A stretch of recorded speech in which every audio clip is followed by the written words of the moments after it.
Men masalan sayohat etishdi. Men o'zim niyat daftarimga yozib qo'ydim. Bu yil 2025-yilda Dubayga sayohat etaman deb.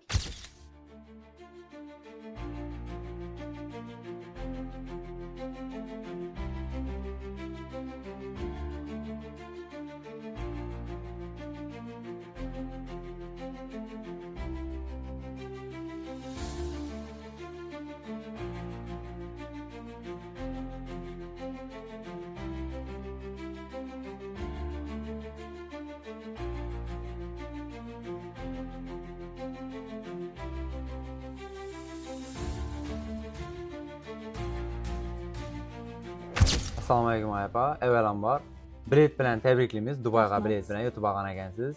Ishonch do'konlarini tanlab, noto'g'ri etmabsiz. Aynan nechun Rahmat. ishonch do'konini tanlagansiz? Men shu 2021-yildan beri ishonch magazinining doimiy mijoziman. Ishxonamizga borib, maktabimizda bir kun oldi ishonch magazini xodimlari o'zining hozir bo'lib turgan aksiyalari bilan tanishtirib ketdilar. O'zi bu biletni yutib olishingizga asosiy sabab bo'lgan maqsad nima? Ya'ni ishonch savdo do'koniga kelib, aynan nima xarid etgansiz va qachon xarid etgansiz?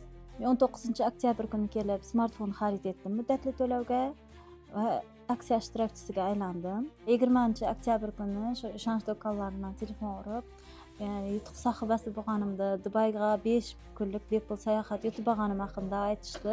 To'g'risi ishonmadim. Ana shu sertifikatni qo'limdan olganimdan keyin ishondim. Shu ishonchga katta rahmat. Lekin bir tarafdan oilam bilan borg'im keldi. Keyin yana ishonchga murojaat etdim. Ishonch bundan menga imkoniyat yaratib berdi. Xo'jayinim va farzandim uchun tur paketni muddatli to'lov asosida qilib berdilar. Ishonchga ishonganimdan afsuslanmadim.